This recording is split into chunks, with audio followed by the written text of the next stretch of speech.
जेउठी पारिले mobile phone charge करूछंती कि ताहेले सतर्क होई जांतु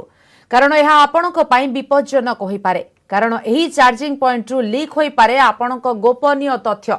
फोन रु गुप्त तथ्य चोराइबाकू एबे हाईटेक कौशल अपनाउछंती हैकर जहा द्वारा आपण ठकामी रे पड़िबार संभावना रहिछि तेणु ए दिगरे सचेतन करबा सह लोकंकु सावधान हेबाकू परामर्श दैछि State Bank of India. Bank कहिछि कोनोसी सर्वसाधारण स्थान रे फोन चार्ज करिबा पूर्वरु अनेक थरा आपण भाबंतु आपणक फोन रु बैंक तथ्य ईमेल और सोशल नेटवर्क रो पासवर्ड आईडी को हैकर्स माने चोराई नै पारंती एथिरु रक्षा पाइबा पई एयरपोर्ट रेल स्टेशन ट्रेन किंबा होटल रे आपण फोन चार्ज करंतु नाही। आजिका समय समस्ते मोबाइल उपरे निर्भरशील फोन रो व्यवहार दिन को दिन बढ़िबारे लागिछि लोकंक पई फोन बिना किछि घंटा काटिबा असंभव एही कारणरू फोन रे चार्ज सरिला मात्रे चार्ज करबाकू लोके सबु प्रकार चेष्टा करिथांती अनेक थर एभली होइथाय जे एयरपोर्ट रेल स्टेशन ट्रेन किंबा होटल रे फोन चार्ज करिवार आवश्यकता पड़िथाय किंतु सावधान होई जांतु आपण